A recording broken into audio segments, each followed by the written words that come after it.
Assalamualaikum warahmatullahi wabarakatuh. Selamat malam, Om Swastiastu, Namo Buddhaya. Perkenalkan, nama saya Rega Andika Kusuma, mahasiswa dari Universitas Nasional dengan NPM 1970065160059 dari Fakultas Teknologi Komunikasi Informasi, jurusan Sistem Informasi. Di sini saya akan menuntaskan ujian tengah semester saya dari mata kuliah Pengelolaan Sistem Komputer Ruang 01 dengan materi Perkembangan Komunikasi Informasi, yaitu perangkat keras komputer. Di sini saya sudah membuat PowerPoint yang akan saya presentasikan. Ini di slide pertama, yaitu perkenalan diri saya dan materi yang akan saya presentasikan, yaitu nama saya Rega Andika Kusuma dengan NPM 1970065160059 dari mata kuliah Pengelolaan Sistem Komputer Ruang 01 dengan materi Perkembangan Sistem Komunikasi Informasi, materi perangkat keras. Kita lanjut ke slide kedua. Yang pertama yaitu ada klasifikasi dan perkembangan komputer.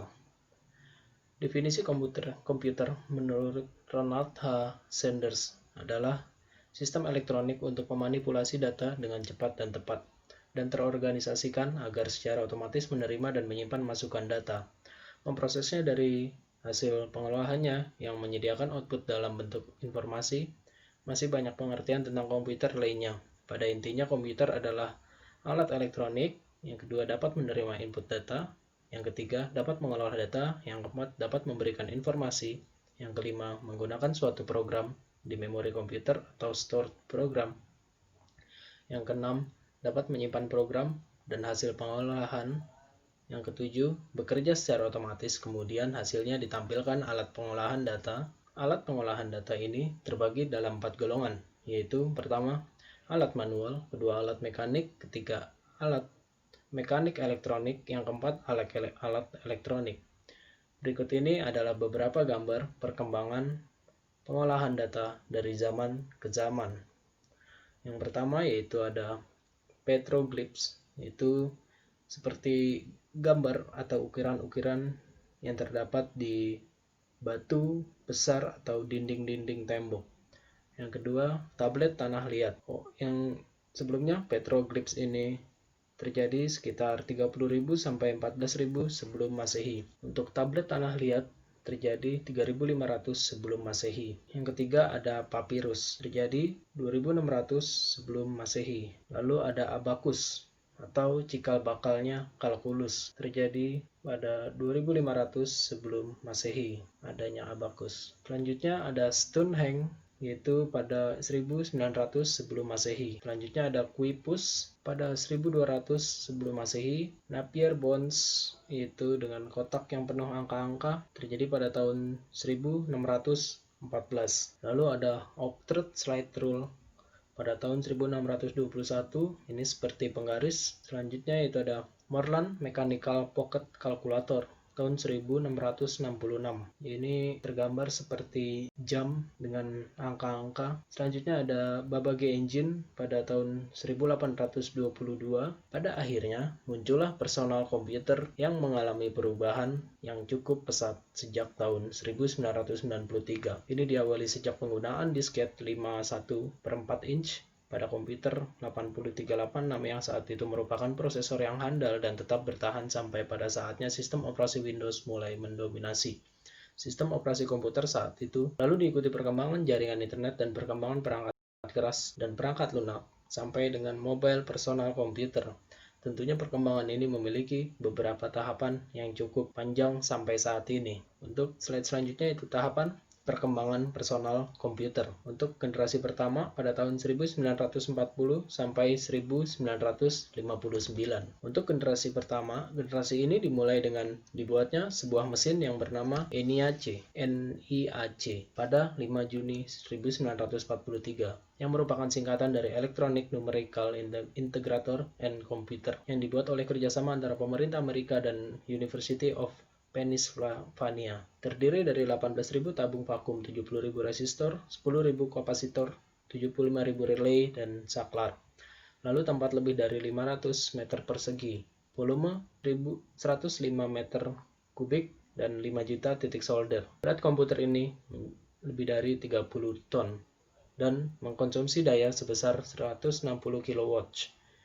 ENIAC merupakan komputer digital pertama. Komputer ini dirancang oleh John Presper Eckert pada tahun 1919 sampai 1995 dan Dr. John W. Mauchly tahun 1907 sampai 1980. Profesor Howard Aiken, ahli matematika dari Harvard University, membuat komputer yang mampu melakukan operasi aritmatika dan logika secara otomatis dengan nama Harvard Mark I (ASCC) atau Automatic Sequence Control Calculator pada tahun 1944. Pada pertengahan 1940-an, John von Neumann pada tahun 1903 sampai 1957 bersama dengan H. Goldstein dan A. W. Brooks bergabung dengan tim University of Pennsylvania dalam usaha membangun konsep desain komputer yang hingga 40 tahun setelahnya masih dipakai dalam teknik komputer. Von Neumann mendesain Electronic Discrete Variable Automatic Computer atau EDVAC pada tahun 1945 dengan sebuah memori untuk menampung program dan data. Teknik ini memungkinkan komputer untuk berhenti pada suatu saat dan kemudian melanjutkan pekerjaannya kembali. Kunci utama arsitektur von Neumann adalah Central Processing Unit atau CPU, yang memungkinkan seluruh fungsi komputer dikoordinasi melalui satu sumber tunggal. Tahun 1951, Universal Automatic Computer atau UNIAC-1 yang dibuat oleh Remington Rand menjadi komputer komersial pertama yang memanfaatkan model arsitektur von Neumann tersebut. Baik Badan Sensus Amerika maupun General Electronic memiliki UNIVAC. Salah satu hasil mengesankan yang dicapai UNIVAC adalah keberhasilan dalam memprediksi kemenangan Dwight D. Eisenhower dalam pemilihan presiden pada tahun 1952. Komputer-komputer generasi pertama lainnya, yang pertama yaitu ada Harvard Mark II pada tahun 1947, yang kedua IBM Selective Sequence Electronic Calculator yang berisi 12.500 tabung dan 21.500 relay pada tahun 1948. Yang ketiga ada Harvard Mark III pada tahun 1949. Yang keempat ada ACE atau Automatic Calculating Engine oleh Alan M. Turing di National Physical Laboratory London 1950. Yang kelima ada IBM 701, IBM 650, IBM 705. Komputer generasi pertama memiliki karakteristik, yaitu yang pertama instruksi operasi yang dibuat secara spesifik untuk suatu tugas tertentu. Yang kedua, komponen yang digunakan adalah tabung hampa udara atau vakum tube untuk sirkuitnya. Yang ketiga, programnya hanya dapat dibuat dengan bahasa mesin atau machine language. Yang keempat, menggunakan konsep stored program dengan memori utamanya adalah magnetic core storage. Yang kelima, menggunakan simpanan luar magnetic tape dan magnetic disk. Yang keenam, ukuran fisik komputer besar memerlukan ruangan yang luas. Yang ketujuh, cepat panas sehingga memerlukan pendingin. Yang kedelapan, prosesnya lambat. Yang kesembilan, simpanannya kecil lalu membutuhkan daya listrik yang besar. Yang terakhir, orientasinya terutama pada aplikasi bisnis. Untuk generasi kedua pada tahun 1959 sampai 1964. Pada tahun 1948, penemuan transistor sangat mempengaruhi perkembangan komputer. Transistor menggantikan tabung vakum di televisi, radio, dan komputer. Akibatnya ukuran mesin-mesin elektrik berkurang sangat drastis. Transistor mulai digunakan di dalam komputer pada tahun 1956. Penemuan lain berupa pembangunan memori inti magnetik membantu pengembangan komputer generasi kedua yang lebih kecil, lebih cepat, lebih dapat diandalkan, dan lebih hemat energi dibanding para pendahulunya. Mesin pertama yang memanfaatkan teknologi baru ini adalah superkomputer. IBM membuat superkomputer bernama Stretch dan Sperry Rand membuat komputer bernama Large. Komputer-komputer yang dikembangkan oleh Laboratorium Energi Atom ini dapat menangani sejumlah besar data yang sangat dibutuhkan oleh peneliti atom. Mesin tersebut sangat mahal dan cenderung terlalu kompleks untuk membutuhkan komputasi bisnis sehingga membatasi kepopulerannya. Hanya ada dua Large yang pernah dipasang dan digunakan, yaitu satu di Lawrence Radiation Labs di Livermore, California, dan yang lainnya di US Navy Research and Development Center di Washington DC. Komputer generasi kedua menggantikan bahasa mesin dengan bahasa assembly. Bahasa assembly adalah bahasa yang menggunakan singkatan-singkatan untuk menggunakan kode biner. Pada awal 1960-an, mulai bermunculan komputer generasi kedua yang sukses di bidang bisnis. Di universitas dan pemerintahan, komputer generasi kedua ini merupakan komputer yang sepenuhnya menggunakan transistor. Mereka juga memiliki komponen-komponen yang dapat diasosiasikan dengan perangkat komputer pada saat ini, seperti printer, penyimpanan dalam disket, memori, sistem operasi, dan program. Salah satu contoh penting komputer pada masa ini adalah IBM 1401 yang diterima secara luas di kalangan industri. Pada tahun 1965, hampir seluruh bisnis besar menggunakan komputer generasi kedua untuk memproses informasi keuangan. Program yang tersimpan di dalam komputer dan bahasa pemrograman yang ada di dalam memberikan fleksibilitas kepada komputer. Fleksibilitas ini meningkatkan kinerja dengan harga yang pantas bagi penggunaan bisnis. Dengan konsep ini, komputer dapat mencetak faktur pembelian konsumen dan kemudian menjalankan desain produk dan menghitung daftar gaji. Beberapa bahasa pemrograman mulai bermunculan pada saat itu. Bahasa pemrograman Common Business Oriented Language atau COBOL, COBOL, dan Formula Translator atau Fortran mulai umum digunakan. Bahasa pemrograman ini menggantikan kode mesin yang rumit dengan kata-kata, kalimat, dan formula matematika yang lebih mudah dipahami oleh manusia. Hal ini memudahkan seseorang untuk memprogram dan mengatur komputer. Berbagai macam karir baru bermunculan, programmer, analisis, dan ahli sistem komputer. Industri piranti lunak juga mulai bermunculan dan berkembang pada masa komputer generasi kedua ini. Komputer generasi kedua lainnya, yang pertama yaitu PDP-1 dengan mesin 18 bit atau pemrograman data prosesor oleh Ken Olsen dan Stan Olsen, serta Harlan Anderson pada tahun 1959. Yang kedua PDP-5, PDP-8, dan series tahun 1963, IBM 7070, IBM 7080. Yang keempat yaitu CDC 1604. Secara garis besar, komputer pada generasi kedua memiliki ciri-ciri. Yang pertama yaitu komponen yang dipergunakan adalah transistor untuk sirkuitnya, dikembangkan di Bell Laboratories oleh John Brandon, Eliam Shockley, dan Walter Bernstein pada tahun 1947. Yang kedua itu program dapat dibuat dengan bahasa tingkat tinggi atau high level language, seperti misalnya Fortran, COBOL, ALGOL, atau The Algorithm Language. Yang ketiga, kapasitas memori utama sudah cukup besar dengan mengembangkan dari magnetic core storage dan menyimpan puluhan ribu karakter. Yang keempat, menggunakan simpanan luar magnetic tape dan magnetic disk yang berbentuk removable disk dan disk-pack. Yang kelima, mempunyai kemampuan proses real-time dan time sharing. Real-time dapat dilakukan dengan menggunakan simpanan luar yang sifatnya direct disk, seperti misalnya magnetic disk. Yang keenam yaitu ukuran fisik komputer lebih kecil dibandingkan komputer generasi pertama. Yang ketujuh, proses operasi sudah cepat, dapat memproses jutaan operasi per detik. Yang kedelapan, membutuhkan lebih sedikit daya listrik. Yang terakhir yaitu orientasinya tidak hanya pada aplikasi bisnis, tapi juga pada aplikasi teknik. Untuk selanjutnya yaitu komputer pada generasi ketiga, yaitu pada tahun 1964 sampai 1970. Walaupun transistor dalam banyak hal mampu mengungguli tabung vakum, namun transistor menghasilkan panas yang cukup besar yang dapat berpotensi merusak bagian-bagian internal komputer. Akhirnya ditemukan bahwa satu kuarsa atau quartz rock menghilangkan masalah ini. Jack Kilby, seorang insinyur dari Texas Instruments, mengembangkan Integrated Circuit atau IC di tahun 1958. IC mengkombinasikan tiga komponen elektronik dalam sebuah piringan silikon kecil yang terbuat dari pasir kuarsa. Para ilmuwan kemudian berhasil memasukkan lebih banyak komponen-komponen ke dalam suatu chip tunggal yang disebut semikonduktor.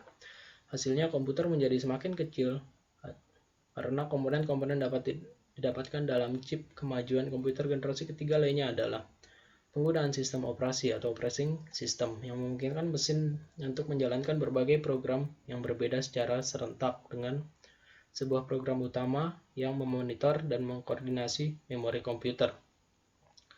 Secara garis besar, komputer pada saat generasi ketiga memiliki ciri-ciri. Satu, komponen yang digunakan adalah IC atau Integrated Circuits yang berbentuk hybrid, Intelligent Integrated Circuits, and Monolithic Integrated Circuits. Hybrid Integrated Circuit atau Solid Logic Technology atau SLT adalah transistor dan dioda yang diletakkan secara terpisah dalam satu tempat.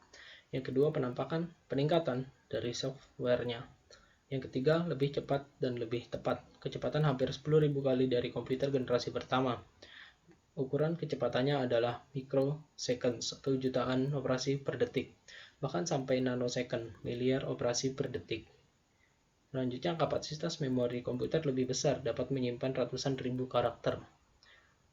Selanjutnya, itu menggunakan penyimpanan luar, sifatnya random access atau dapat memasuk record data secara random, yaitu disk magnetik yang berkapasitas besar atau jutaan karakter. Selanjutnya itu penggunaan listrik lebih hemat dibandingkan komputer generasi sebelumnya. Yang ketujuh, memungkinkan untuk melakukan multiprocessing, yaitu dapat memproses sejumlah data dari sumber-sumber yang berbeda pada waktu yang bersamaan, dan multiprogramming, yaitu dapat mengerjakan beberapa program sekaligus. Dan yang kedelapan, mengembangkan dari alat input-output yang menggunakan visual display terminal dan bisa menampilkan gambar-gambar dan grafik, dapat menerima dan mengeluarkan suara serta penggunaan alat pembaca tinta magnetik yaitu MICR, Magnetic Ink Character Recognition Reader. Yang kesembilan, harga semakin murah dibandingkan dengan komputer generasi sebelumnya. Dan selanjutnya, kemampuan melakukan komunikasi data dari satu komputer dengan komputer lainnya, misalnya lewat alat komunikasi telepon. Untuk generasi keempat, yaitu sejak tahun 1970.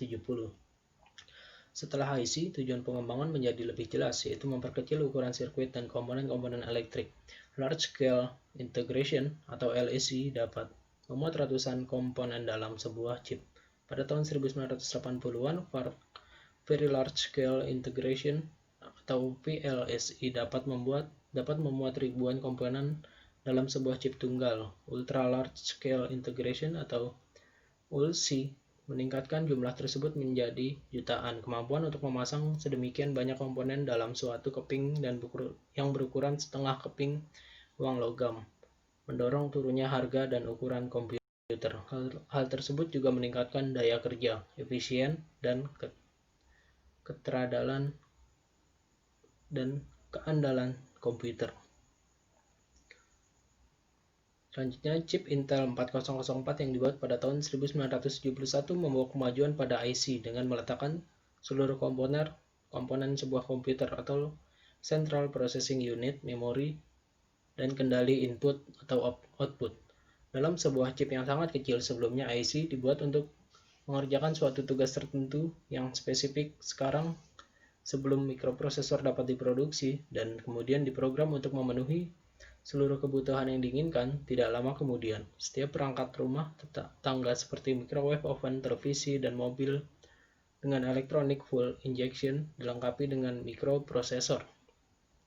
Perkembangan yang demikian pesat memungkinkan orang-orang biasa untuk dapat menggunakan komputer.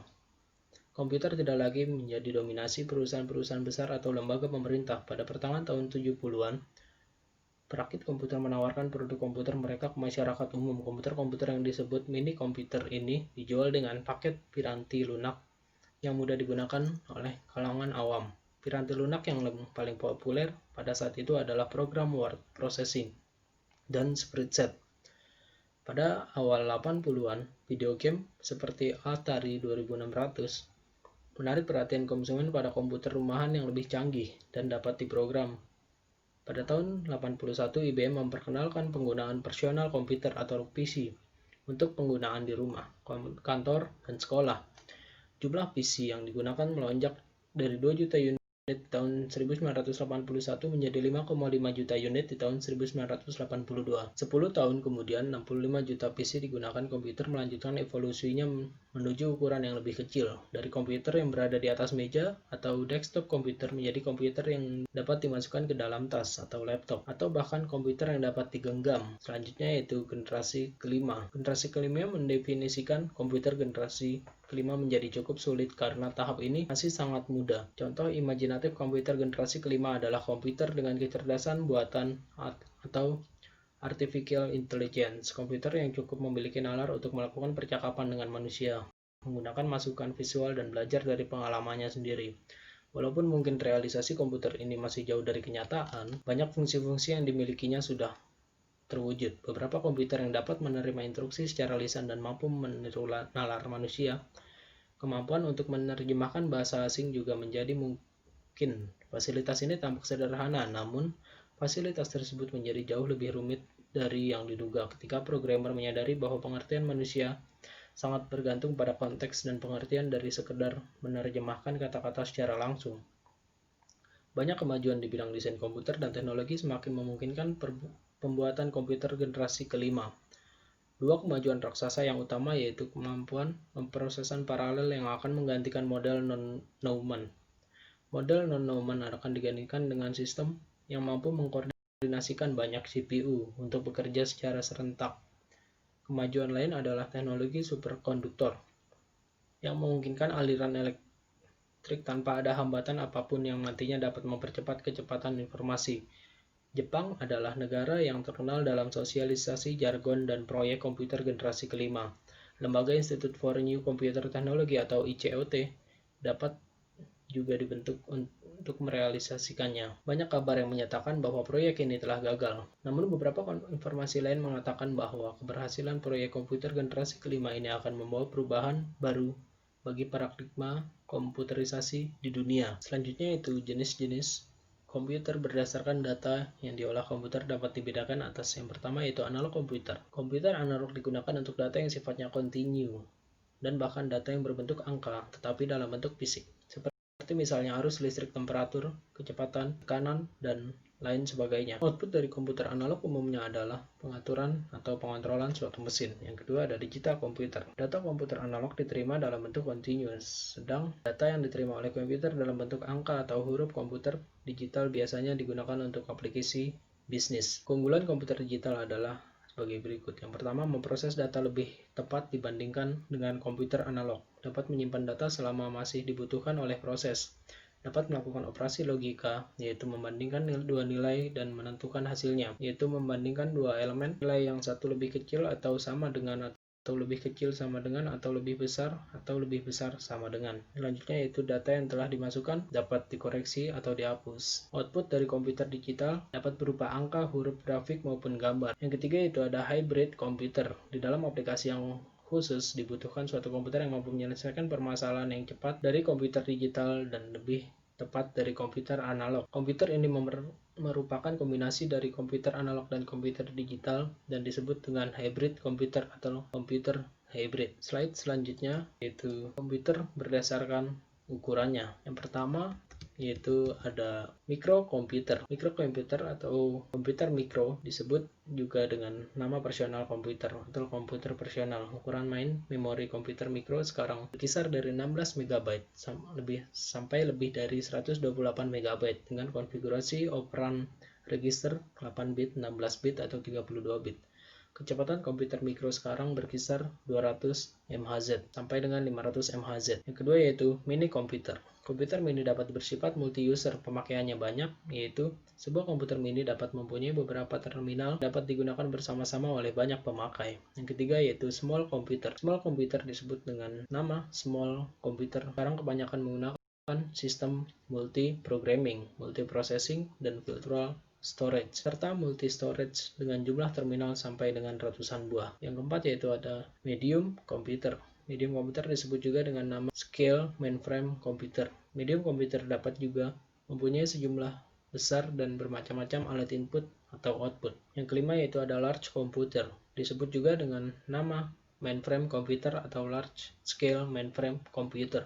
Karena bentuk fisiknya besar, seperti lemari, komputer mainframe mempunyai kapasitas kecepatan sampai 400 MIPS. Yang keenam yaitu ada superkomputer. Komputer super disebut juga dengan nama paralel prosesor, karena superkomputer adalah komputer mainframe yang mempunyai banyak prosesor yang dipasang secara paralel. Baik, mungkin hanya itu saja yang dapat saya jelaskan, yaitu perkembangan pengolahan data dari zaman ke zaman, perkembangan komputer dari generasi ke generasi, dan jenis-jenis komputer. Semoga video ini bermanfaat.